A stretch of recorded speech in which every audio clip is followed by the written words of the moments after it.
En la antigüedad, para que un nuevo rey tomara su lugar en el trono, el antiguo rey tenía que morir y absolutamente todo lo que ligara a él, posesiones, familias, incluso otras cosas. Quédate conmigo 10 minutos y veamos cómo eso también se cumple o se tendría que estar cumpliendo en nuestras vidas. Y seguimos leyendo el segundo libro de Reyes, ya estamos en el capítulo 10.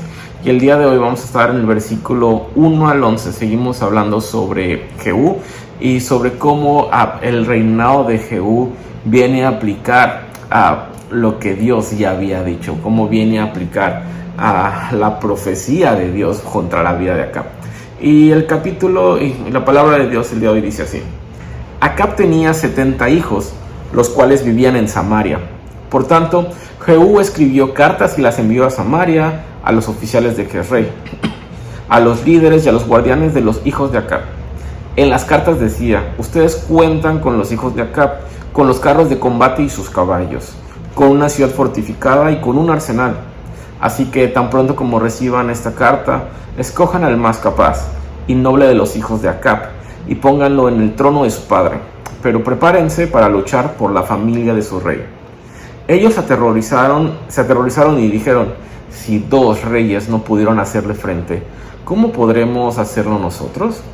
Por lo tanto, el administrador del palacio, el gobierno de la ciudad, los jefes y los protectores enviaron este mensaje a Jehú: nosotros somos sus servidores y haremos lo que usted nos diga.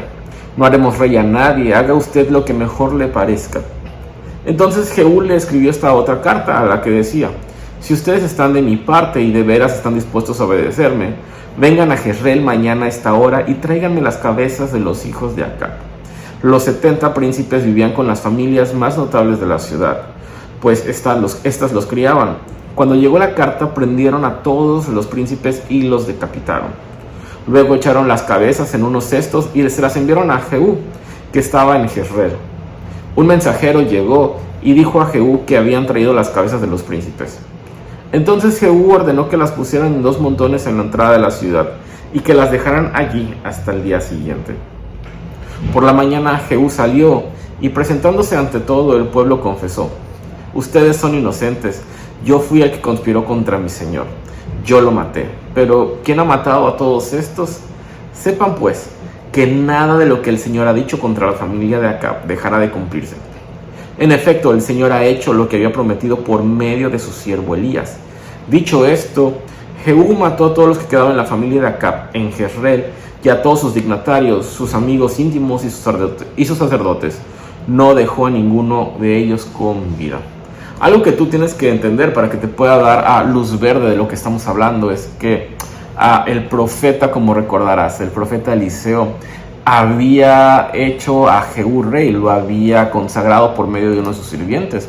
Pero algo muy importante que dice, le dice 2 cosas. Número 1, que ahora él es el rey ungido del pueblo y que ahora él tenía la tarea de acabar con la casa de Acab y con todo lo que había pasado. Como recordarás en videos anteriores, Acab junto con Jezabel, estos 2 reyes que tuvieron Israel, fueron de los reyes más despiadados que tuvo Israel, porque ellos introdujeron, ya estaba introducido el paganismo, pero casi hacen de la adoración a Baal la religión oficial de Israel. No solamente pasa eso, no solamente hacen que el pueblo de Dios empieza a adorar a otros ídolos, a la idolatría, sino que también matan personas inocentes, matan al dueño de un viñedo, a Nabot, pero también matan a profetas de Dios. Prácticamente le habían declarado la guerra a Dios estos reyes de Israel. Entonces se emite un juicio contra ellos y ahora Jehú, el ungido de Dios, tenía que acabar con absolutamente todo eso, porque como recordarás, Jehú era el nuevo rey. Dios lo había designado como un nuevo rey. Pero no solamente eso, lo había ungido como el rey del pueblo de Dios.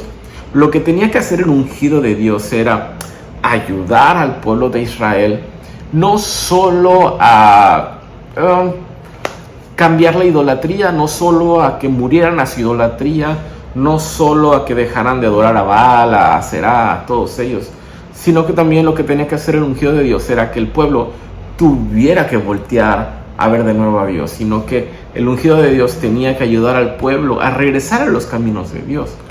Y lo que tenía que pasar ahora era esta triste historia. Se tenía que haber acabado con todo lo que era Acab, porque Acab representaba lo que era el pecado en todo su esplendor para el pueblo de Israel. Y todavía quedaban ahí como destellos de lo que él había hecho. Pero ¿qué significa todo eso que estamos leyendo? Lo que estaba sucediendo es que Jehú tenía que acabar con la idolatría, tenía que terminar o exterminar el pecado, pero ayudar también al pueblo de Dios a voltearlos a ver de nuevo a Dios, a que regresaran a su camino. Y es por eso que se hace todo este exterminio. Y esto me recuerda a lo que hace Jesús en nuestras vidas. Porque al final del día, tú y yo no somos tan diferentes a lo que el pueblo de Dios hacía. Al final del día, tú y yo no somos tan diferentes a como Acab pensaba o a como Acab actuaba. Porque nosotros también estamos llenos de pecados. Nosotros también tenemos maldad en nuestro corazón, tenemos maldad en nuestros pensamientos, tenemos maldad en nuestras acciones. Tan solo piensa el día de hoy, ¿cuál fue el pecado que cometiste el día de hoy? Tan solo piensa, ¿qué pensamientos tuviste el día de ayer? Tan solo piensa, ¿a quién le hiciste un mal a lo largo de toda esa semana? Porque si eres honesto y empiezas a escarbar en tu corazón, encontrarás pecado. Encontrarás tanta podredumbre como lo que había en Israel. Entonces, tú y yo no somos tan diferentes. Pero Jehú vino y acabó con todo esto. Pero Cristo ahora viene a nuestras vidas. Y la idea de Cristo es que si Él va a ser nuestro nuevo rey, si Él va a ser el que va a ocupar el trono de nuestra vida, si Él va a ser el que va a ocupar el trono de nuestro corazón, tiene que dar muerte a absolutamente todo. Tiene que darme muerte a mí mismo, tiene que dar muerte a mis pasiones, tiene que dar muerte a mis pensamientos, tiene que dar muerte a todo lo que hay de pecado en mí, a toda la raíz de amargura, toda raíz de pecado. Y es por eso que es tan gráfico este pasaje, porque nos hace ver que Cristo también tiene que acabar con absolutamente todo lo malo que hay dentro de nosotros. No puede haber una pequeña pizca, porque eso va a dar resultado a más y más pecado. Entonces, gracias a Jesucristo, que ahora Él es el mediador entre Dios y nosotros, porque solamente a través de Cristo es que podemos morir el pecado, pero voltear a ver a Dios, porque eso es lo que tenía que hacer el ungido de Dios. Y ahora Cristo, cuando viene a nuestras vidas y nosotros empezamos a escuchar el Evangelio, empezamos a entender el Evangelio y a vivir el Evangelio, poco a poco se empieza a dar toda este proceso en nuestra vida. Poco a poco el pecado tiene que ir siendo muerto para que nuestros ojos cada vez volteen más a Jesucristo. Y esta es una representación gráfica de lo que tendría que haber pasado en nuestras vidas. Porque ahora Jehú era el que venía a instituir el reino de Dios en el pueblo de Israel. Pero ahora Jesucristo es el quien viene a instituir el reino de Dios en nuestras vidas, y el reino de Dios en Acapulco, y el reino de Dios a nuestro alrededor. ¿Por qué no oramos para que, así como Jehú acabó con todo lo que había de pecado, Cristo siga limpiando todo lo que hay de pecado en nosotros, y que Cristo mismo nos ayude a regresar a Dios?